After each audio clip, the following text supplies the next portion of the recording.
নমস্কার বন্ধুরা, আমি গতকালকে একটা ছোট্ট ভিডিওর মাধ্যমে বলেছিলাম রাষ্ট্রবিজ্ঞানের সঙ্গে সমাজবিজ্ঞানের সম্পর্ক। এবার সমাজবিজ্ঞানের মধ্যে আমরা ইতিহাস, অর্থনীতি, দর্শনশাস্ত্র, উদ্ভিদ কী বলে ধনবিজ্ঞান, তারপরে সমাজতত্ত্ব, এগুলো কিন্তু মনোবিজ্ঞান, এগুলো কিন্তু অন্তর্ভুক্ত হতে দেখেছি। এবং এই যে ইতিহাসের সাথে রাষ্ট্রবিজ্ঞানের কী সম্পর্ক, সেটা নিয়ে আজকে আমি আলোচনা করব। এবার রাষ্ট্রবিজ্ঞান হলো একটি অন্যতম সামাজিক বিজ্ঞান, সবাই জানো, এবং সামাজিক বিজ্ঞান হিসাবে এর রাষ্ট্র কী নিয়ে আলোচনা করে? মানুষ এবং তার কার্যপ্রণালী বা রাষ্ট্রের কার্যপ্রণালী, তাই না? মানুষ যেহেতু সমাজবদ্ধ জীব এবং রাষ্ট্রের মধ্যে কেন্দ্রীভূত, তাই সমাজের অভিব্যক্তি এবং চরম যে প্রকাশ, সেটা কিন্তু রাষ্ট্রের মধ্যেই হয়ে থাকে। সেই জন্য মানব জীবনে বিভিন্ন দিক থেকে যত বিজ্ঞান আছে, সকলের মধ্যেই রাষ্ট্রবিজ্ঞানের নিকট সম্পর্ক বর্তমান। এবার আমরা যদি রাষ্ট্র সম্পর্কে আমরা জানতে যাই, তার মধ্যে রাষ্ট্রের যে বর্তমান, অতীত, সব নিয়েই আমরা কিন্তু আলোচনা করব। তাই ইতিহাসের সঙ্গে কিন্তু রাষ্ট্রের সম্পর্ক অতি ঘনিষ্ঠ। ইতিহাস হলো মানব সমাজের কথা ও কাহিনী। এই ইতিহাস হলো রাষ্ট্রবিজ্ঞানের মূল উপাদানসমূহের প্রধান উৎস।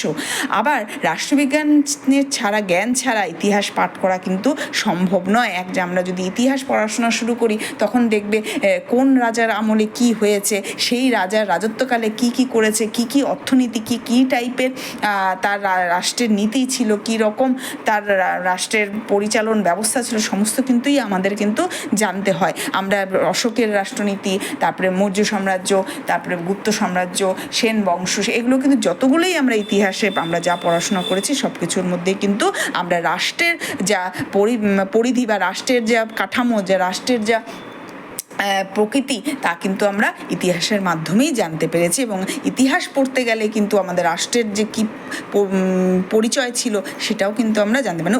উভয়ের সাথে কিন্তু পরিপক্তভাবে কিন্তু একত্রিত হয়েই, মিলেমিশেই কিন্তু আলোচিত হয়ে থাকে। এবং সিলি বলেছেন, রাষ্ট্রবিজ্ঞান ছাড়া ইতিহাসের আলোচনা নিষ্ফল এবং ইতিহাস ছাড়া রাষ্ট্রবিজ্ঞান কিন্তু ভিত্তিহীন। মন্তব্যটির মাধ্যমে রাষ্ট্রবিজ্ঞান ও ইতিহাসের মধ্যে যে গভীর সংযোগ আছে, সেটা কিন্তু আমরা খুবই ভালো করে জানতে পারি। মূল উপাদানসমূহ জন্য রাষ্ট্রবিজ্ঞান ইতিহাসের উপর নির্ভরশীল, অর্থাৎ রাষ্ট্রবিজ্ঞান ইতিহাসের কাছে ঋণী। এবার দেখো, যদি আমরা বলি যে রাষ্ট্রবিজ্ঞান ছাড়া ইতিহাস চলেছে, কিংবা রাষ্ট্র ছাড়া ইতিহাস চলেছে, সেটা কখনোই সম্ভব না। আবার আমাদের এই রাষ্ট্র সম্পর্কে জানতে গেলে যে আমাদের রাষ্ট্রের পুরাতন জিনিস আমাদের জানতেই হবে, তাই উভয়ের কাছে কিন্তু ঋণী। আচ্ছা, রাষ্ট্রবিজ্ঞান হলো ইতিহাস, হলো প্রাচীন রাষ্ট্রনীতি এবং রাষ্ট্রবিজ্ঞান বর্তমানের ইতিহাস। কথাটা কি? রাষ্ট্র হলো বর্তমান ইতিহাস, আর ইতিহাস হলো প্রাচীন রাষ্ট্রনীতি। মানে রাষ্ট্রবিজ্ঞানের মূলে ইতিহাসের অবদান রয়েছে। রাজনৈতিক জীবনে ক্রমবিত্ত বিবর্তনের ধারা সম্পর্কিত যাবতীয় তথ্য ইতিহাস থেকেই কিন্তু সংগ্রহ করা হয়। ইতিহাসের ঘটনা ভাণ্ডার এবং রাষ্ট্রবিজ্ঞানের উপাদান সরবরাহ করে থাকে। তাই অনেকেই ইতিহাসকে রাষ্ট্রবিজ্ঞানের গবেষণাগার বলেও কিন্তু অভিহিত করে। ইতিহাসের জ্ঞানে দ্বারা সমৃদ্ধ হয়ে রাষ্ট্রবিজ্ঞানী রাষ্ট্র দর্শনের কাঠামো রচনা করেন। ফিম্যান কিন্তু ইতিহাস হলো অতীত রাষ্ট্রনীতি এবং রাষ্ট্রনীতি হলো বর্তমান ইতিহাস, এই কথাটি কিন্তু তুলে ধরেছেন।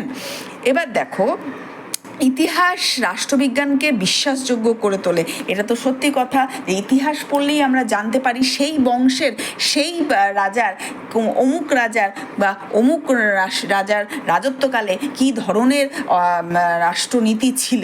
এবার অতীত রাষ্ট্রনৈতিক জীবনে যে গতি প্রকৃতি সঠিক ধারা ছাড়া বর্তমান রাজনৈতিক মতবাদের ভিত্তি কল্পনাশ্রী অবাস্তব হয়ে পড়ে, এবং ঐতিহাসিক ঘটনাসমূহ বর্তমান রাষ্ট্রনীতি মতবাদকে পরিপ্রেক্ষিত ও সত্যের সুদৃঢ় ভিত্তির উপর প্রতিষ্ঠিত করতে পারে।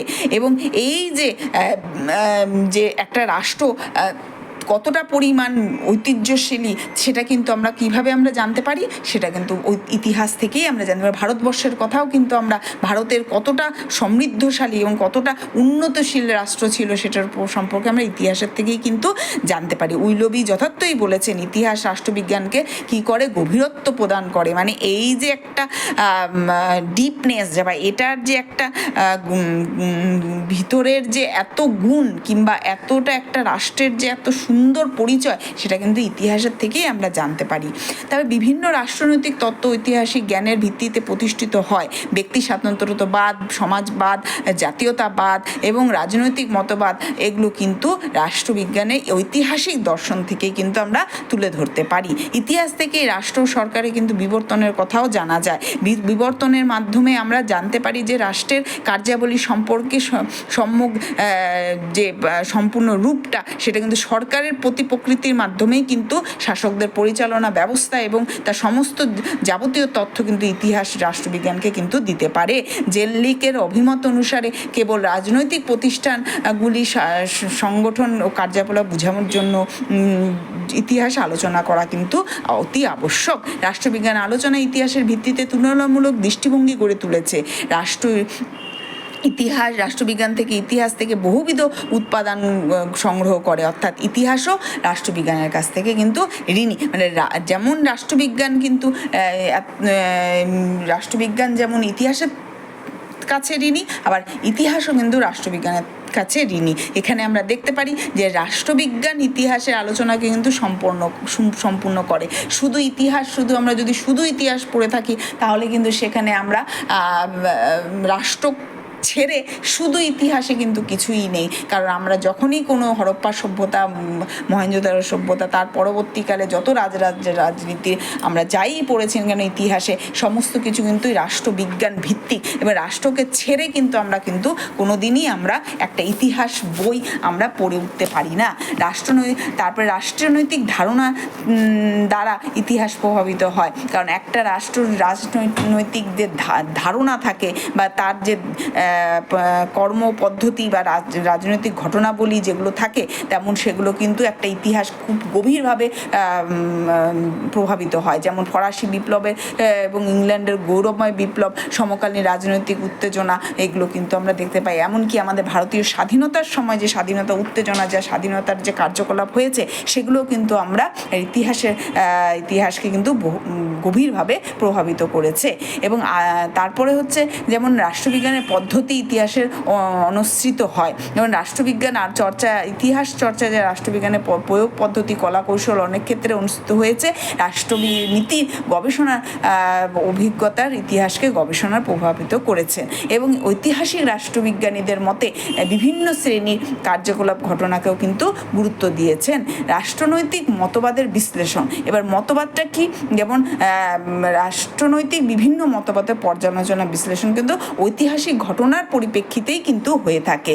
যেমন আজাদ হিন্দ ফৌজের ভূমিকা বা জাতীয় কংগ্রেস দল কিভাবে গঠিত হয়েছে, ব্রিটিশ সরকার কীরকম করে ভারত শাসন করেছেন, উপনিবেশক কীভাবে জাতীয়তাবাদী আন্দোলন সৃষ্টি করেছে, এই সমস্ত যে রাজনৈতিক মতবাদ, এগুলো কিন্তু আমরা ইতিহাসের দৃষ্টিপটে কিন্তু আমরা দেখতে পারি।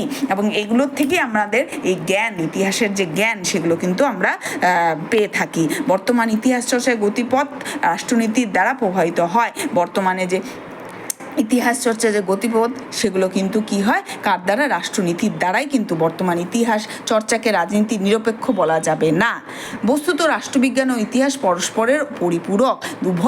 উভয়কে ছাড়া চলতে পারে না, পরস্পরের সহায়ক ও পরিপূরক। লর্ড ব্রাইস কিন্তু বলেছেন, রাষ্ট্রবিজ্ঞান ইতিহাস ও রাষ্ট্রনীতির এবং অতীত বর্তমানের মাঝখানে অবস্থিত।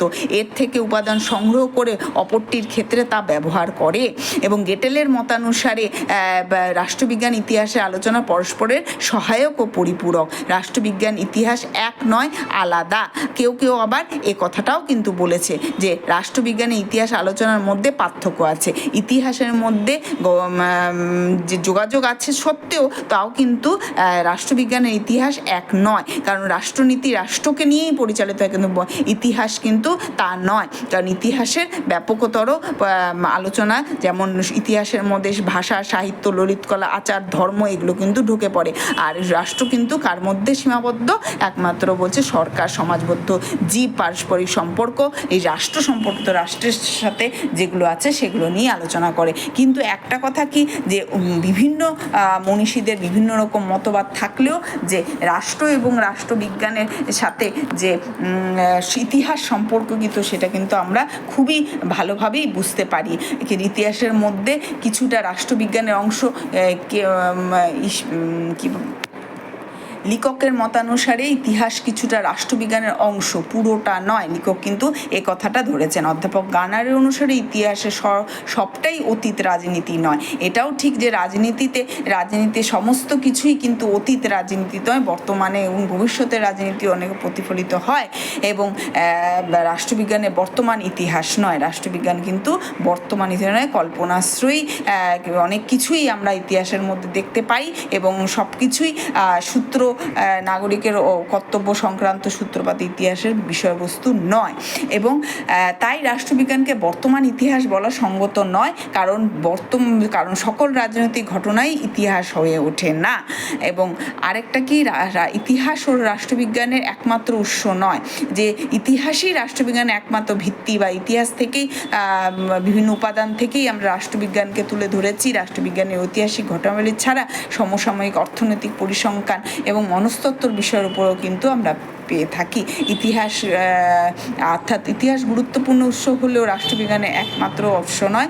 বার্কার বলেছেন, ঐতিহাসিক আলোচনার উপরে প্রতিষ্ঠিত নয় এমন উন্নত মানের রাষ্ট্রতত্ত্বও পাওয়া যায়। রাষ্ট্রবিজ্ঞানের আলোচনা প্রকৃতি পদ্ধতি পৃথক।